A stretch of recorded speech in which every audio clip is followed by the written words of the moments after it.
वो है आपको पता है कि हमेशा से एक रीत रही है नून लीग की कि आवाज़ उठाने वालों के खिलाफ इंतकामी सियासत करते हैं। ये पुरानी रीत है। तहरीक इंसाफ के खिलाफ इंतकामी कार्रवाई जिसमें शहबाज हुकूमत ने वजीर आजम आज़ाद कश्मीर सरदार तनवीर इलियास का शॉपिंग मॉल सील कर दिया। सरदार तनवीर इलियास और शहबाज शरीफ के दरमियान गुज़िश्ता दिनी एक वाक़या पेश आया था। नाजरीन, आपको मालूम है एक तकरीब में आपस में बहस हो गई और उसके बाद शहबाज हुकूमत ने इंतकामी कार्रवाई शुरू कर दी।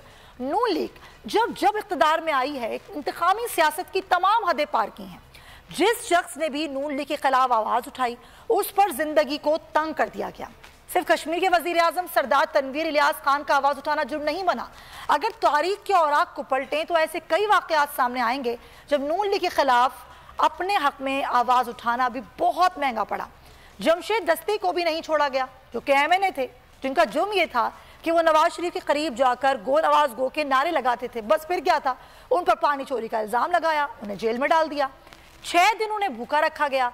जेल में चूहे, सांप और बिच्छू जो है वो छोड़े गए, तशद्दुद किया गया। 2017 में अदालत से वापस जाते हुए जमशेद दस्ती रो पड़े और आज सेंटोरस मॉल के मौके पर जमशेद दस्ती पर उठाए जो मजालिम हैं वो उसकी तल्ख यादें ताज़ा हो गई हैं। जमशेद दस्ती के बाद अब वजीर आजम आज़ाद कश्मीर सरदार तनवीर इलियास भी हुकूमती इंतखाबी कार्रवाइयों की लपेट में आ गए हैं और वजीर आजम सरदार तनवीर इलियास खान का कश्मीरियों के लिए आवाज़ उठाना जुर्म बन गया है। और कल वजीर आजम आज़ाद कश्मीर जो सेंटोरस के उनके साथ शहबाज शरीफ ने भरे मजमे में जो हितक आमेज रवैया इख्तियार किया उस पर उनकी तशव्वी नहीं हुई और आज उन्होंने हज़ारों मुलाजमीन के साथ ये सलूक किया और मॉल को बंद करवा दिया। कई लोग जो हैं वो बेरोजगार हो गए। हुकूमत को सोचना चाहिए ज़ाती मामलात इस तरीके से डील नहीं होते हैं। इसके साथ ही नाज़रीन प्रोग्राम का वक्त खत्म होता है। अपना बहुत